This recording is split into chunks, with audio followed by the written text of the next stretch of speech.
Number system. சரி கண்ணுங்களா, இப்போ number system தானே வச்சுருக்கீங்க.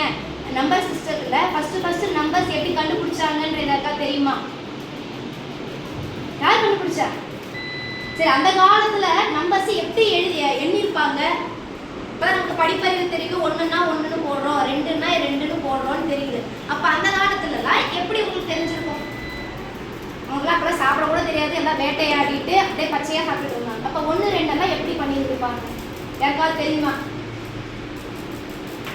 சரி, கல் இருக்குது இல்லையா? கல் இல்லைன்னா குச்சி. இந்த கல் குச்சிகளை வச்சு தான் என்ன ஆரம்பிச்சாங்க. அவங்களுக்கு இந்த 1 2 3 எல்லாம் தெரியாது. புரிஞ்சுதா? இப்போ ஒரு ஆடு வந்து அவங்க வேட்டையாடினாங்க அப்படின்னா அந்த ஒரு ஆடுக்கு ஒரு கல் இல்லைன்னா ஒரு குச்சி எடுத்து வச்சுக்குவாங்க. 2 ஆடை வேட்டையாடினா 2 கல் எடுத்து வச்சுக்குவாங்க. அதுக்கப்புறமா இப்போ வந்து பார்த்தீங்கன்னா விவசாயத்திலேயே மிக முக்கியமானது வந்து பார்த்தீங்கன்னா பயிரிடுதலும், அப்புறம் வந்து பார்த்தீங்கன்னா இந்த ஆடு மாடு மேய்க்கிறது. அந்த ஆடு மாடு மேய்க்க போகும்போது நீங்கள் பார்த்துருப்பீங்க, நிறைய பேர் இப்படி தோல் மேலே வந்து ஒரு என்ன பண்ண சொல்லுவாங்கன்னா, இப்படி என்ன சொல்ற சாப்பாடு மூட்டையை ஒரு துணியில கட்டி இப்படி தோல் மேலே போட்டுட்டு போவாங்க. பார்த்துருக்கியா? அந்த மாதிரி அப்பெல்லாம் என்ன பண்ணுவாங்களாம்,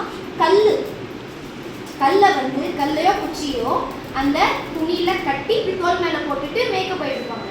இது ஏன் எதுக்குன்னு பார்த்தீங்கன்னா, பட்டியில கட்டி வச்சிருப்பாங்க தானே, அவங்களுக்கு என்ன தெரியாது. ஒரு ஆடு வெளியே விட்டாங்கன்னா ஒரு குச்சி எடுத்து வச்சுக்குவாங்க.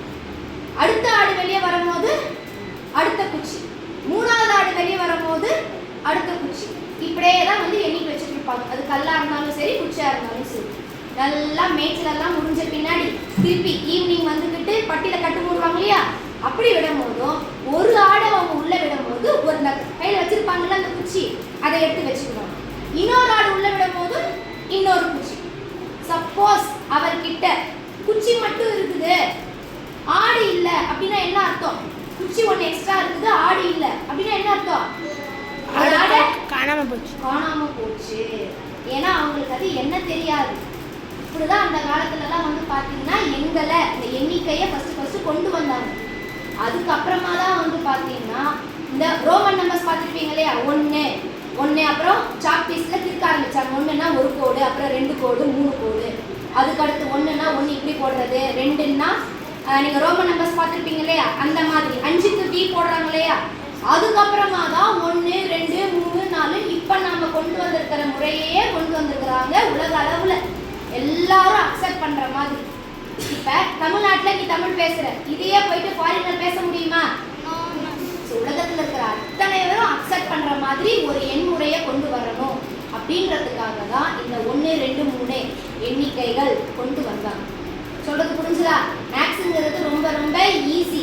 எப்போ புரிஞ்சுக்கிட்டா. புரியுதா இல்லையா? வீட்டில் நீ காய்கறி கட்டும் போது நீங்கள்லாம் பெண் பிள்ளைகள் நிறைய பேர் இருக்கிறீங்க, சமையல் செய்யறதுலயே மேக்ஸ் இருக்குது. அம்மாவா இல்லையா கண்ணே? அம்மா எல்லாம் அப்போ ஜீனியஸ் தான். ஸோ மேக்ஸுங்கிறது ரொம்ப ஈஸி, நீ புரிஞ்சுக்கிட்டா.